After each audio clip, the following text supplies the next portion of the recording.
O Senhor esteja convosco. Ele está no meio de nós. Proclamação do Evangelho de Jesus Cristo segundo João. Naquele tempo, houve um casamento em Caná da Galileia. A mãe de Jesus estava presente. Também Jesus e seus discípulos tinham sido convidados para o casamento. Como o vinho veio a faltar, a mãe de Jesus lhe disse: eles não têm mais vinho. Jesus respondeu-lhe: mulher, por que dizes isto a mim? A minha hora ainda não chegou. Sua mãe disse aos que estavam servindo: fazei o que ele vos disser. Estavam 6 talhas de pedras colocadas aí, para a purificação que os judeus costumam fazer. Em cada uma delas cabiam mais ou menos 100 litros. Jesus disse aos que estavam servindo: enchei as talhas de água. Encheram-nas até a boca. Jesus disse: agora tirai e levai ao mestre-sala. E eles levaram. O mestre-sala experimentou a água que se tinha transformado em vinho. Ele não sabia de onde vinha, mas os que estavam servindo sabiam, pois eram eles que tinham tirado a água. O mestre-sala chamou então o noivo e lhe disse: todo mundo serve primeiro o vinho melhor, e, quando os convidados já estão embriagados, serve o vinho menos bom. Mas tu guardastes o vinho melhor até agora. Este foi o início dos sinais de Jesus. Ele o realizou em Caná da Galileia e manifestou a sua glória, e seus discípulos creram nele. Palavra da salvação. Glória a vós, Senhor.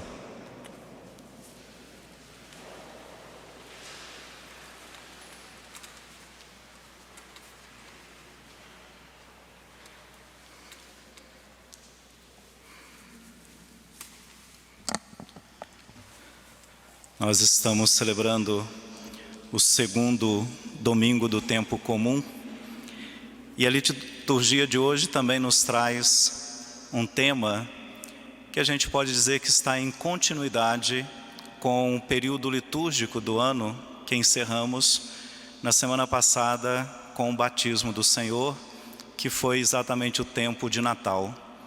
Há uma reconhecida tríade de Epifania.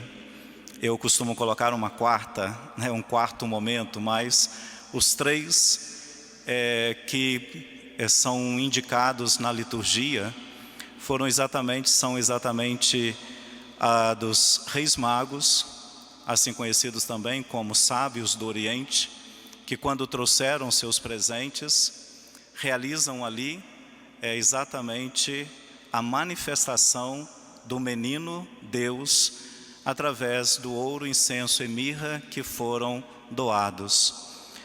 Mas também, logo depois, a gente tem o batismo de Jesus, que já não é mais a questão de presentes que são apresentados, mas o próprio Deus quem apresenta o seu Filho, dizendo: este é o meu Filho muito amado, nele coloquei tudo que eu tenho de bom no meu coração.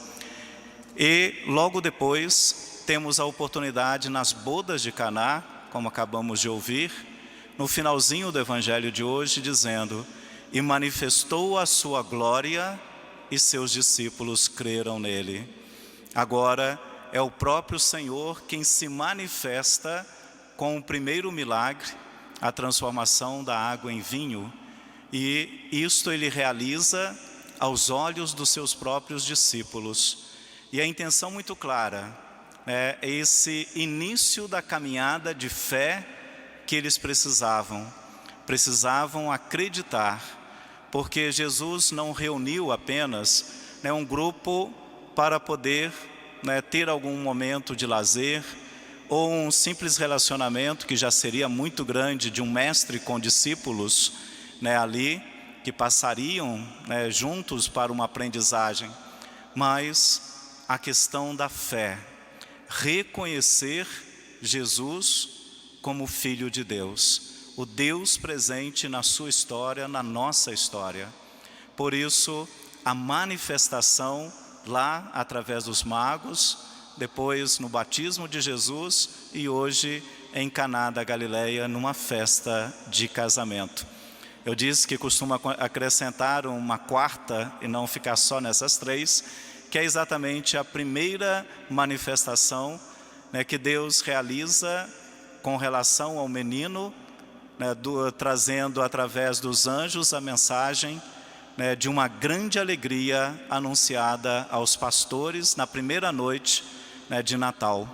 Por isso, aqueles pastores recebem o primeiro anúncio, né, dizendo: eis que vos anuncio uma grande alegria que será para todo o povo. Hoje nasceu para vós, né, o ungido, um Salvador, que é o Cristo Senhor. Então essa também seria essa epifania, no sentido de uma manifestação do próprio Deus.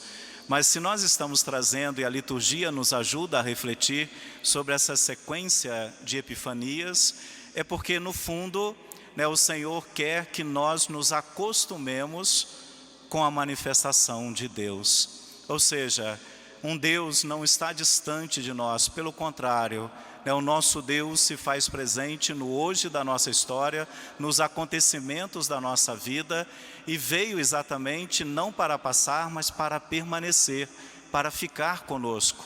É um pouco aquele desejo manifestado pelos discípulos de Emaús no finalzinho da caminhada, quando estavam chegando na sua casa, disse: fica conosco, Senhor.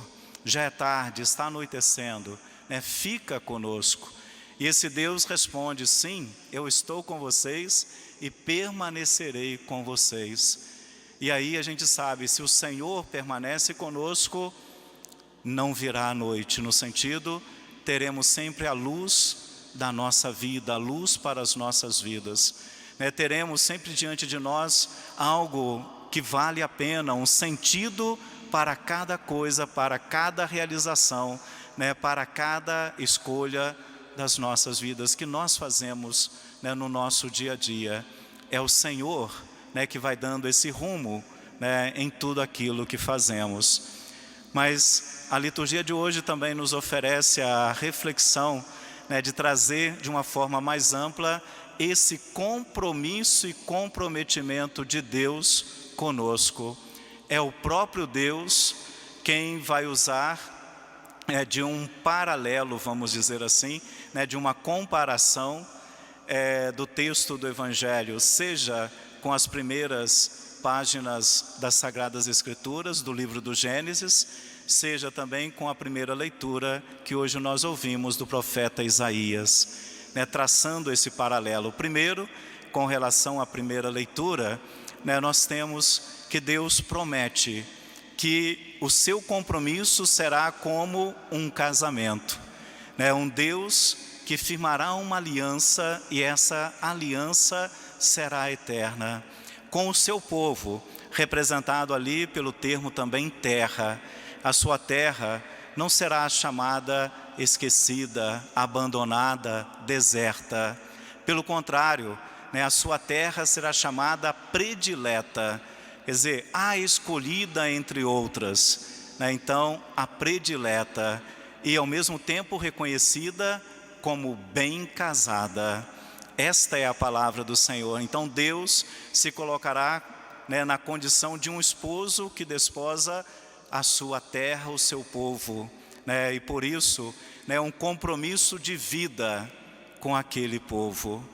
E assim, né, não estariam, repito, abandonado, não estaria desertas, sem vida. Pelo contrário. Então é esse o anúncio de Deus. E o Evangelho de hoje, ele está dentro de um contexto de uma festa de casamento em Caná da Galileia. E esta festa de casamento, ali Maria estava presente, Jesus e os seus discípulos também foram convidados. E aqui nós vamos conseguir também traçar um breve paralelo com o livro do Gênesis e, sem dúvida alguma, podemos ir até o livro do Apocalipse, ou seja, passar praticamente por toda a Bíblia, porque a gente percebe esse sentido que Deus vai dando aos acontecimentos. Primeiro, quando veio a faltar vinho numa festa de casamento, ali já era considerado uma declaração antecipada de falência daquela família, daquele casal. Assim, faltar vinho não era faltar uma bebida numa festa, mas era faltar a alegria, a felicidade e a realização daquela família. Por isso, quando Maria intercede, na verdade não é só a bebida, mas é o símbolo que ela trazia para aquela festa de casamento. Jesus vai usar um termo que exatamente une todo o projeto de salvação de Deus, que é chamar a sua mãe com o termo mulher.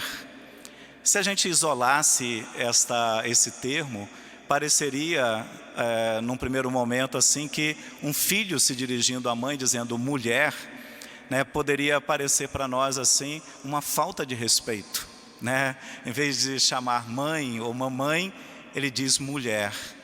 Na verdade, Jesus, ele coloca naquele momento Maria, na condição do plano de Deus, que é muito mais amplo do que a sua mãe, pura e simplesmente, que estava ali. Maria estava sendo colocada, num anúncio, numa promessa, como aquela que deveria ser a mãe de todos os viventes. Jesus, então, coloca naquele momento Maria no lugar de Eva. Lá em Gênesis, quando a mulher é criada, Deus vai dar o nome Eva, que significa a mãe de todos os viventes. Por isso, agora, quando Jesus chama Maria de mulher, ele está dizendo, em outras palavras, mãe de todos os viventes em mim. Aqui se acrescenta esse em mim, que muda completamente. Isso por quê? Porque lá em Gênesis ainda, no capítulo 3, versículo 15, nós encontramos a promessa de salvação, chamado também como proto-evangelho, ou seja, o primeiro anúncio de salvação, primeiro anúncio da bela notícia, que foi quando Deus condena a serpente e anuncia a vitória da mulher e sua descendência. Ele vai dizer assim, Deus dizendo à serpente: porém inimizade entre ti e a mulher, entre a tua descendência e a dela. Tu lhe ferirás o calcanhar e ela vai lhe ferir a cabeça. Está então dada a sentença da vitória da mulher e sua descendência.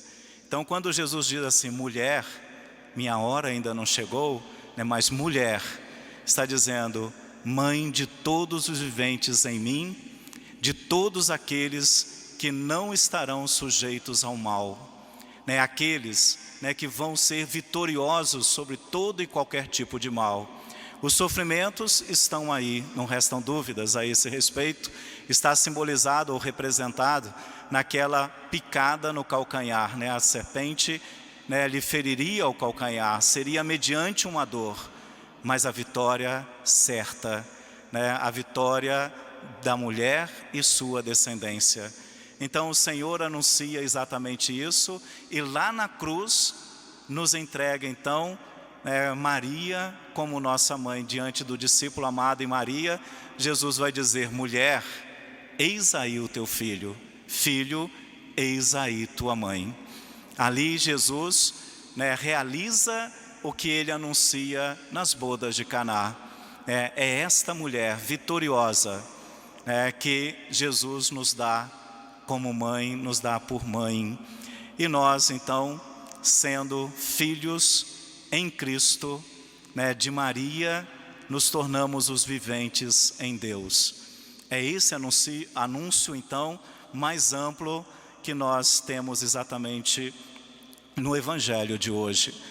Eu disse também que podemos ir até o Apocalipse, né? O livro do Apocalipse termina com a celebração exatamente do Cordeiro, do casamento do Cordeiro, das núpcias do Cordeiro.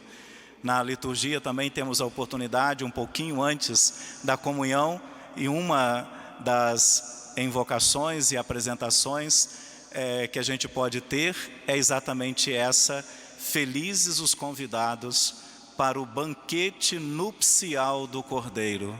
Eis o Cordeiro de Deus que tira o pecado do mundo. Então, ali, essa palavra, essa frase é tirada exatamente do livro do Apocalipse, que fala da festa de casamento do Cordeiro que venceu, e que vence. Jesus vai usar em diversos momentos, exatamente para nos trazer o conhecimento, nos revelar o rosto de Deus, exatamente uma festa de casamento, né? Um casamento, uma festa de casamento. Isso tudo traduz os carinhos e cuidados de Deus, né, conosco. Maria, ao ter esse cuidado, essa ternura, essa atenção naquela festa de casamento, revela, por isso também manifesta exatamente o coração de Deus. Nós, no dia a dia também, na nossa família, no nosso trabalho, no nosso desemprego, com os nossos amigos, com os nossos conhecidos, somos chamados a apresentar, a manifestar esse rosto ou traços do rosto de Cristo, com a nossa atitude, com as nossas palavras, com a nossa vida. Que o Senhor possa ser visto, reconhecido através do nosso amor cristão, dessa caridade que é exatamente a marca de todo cristão.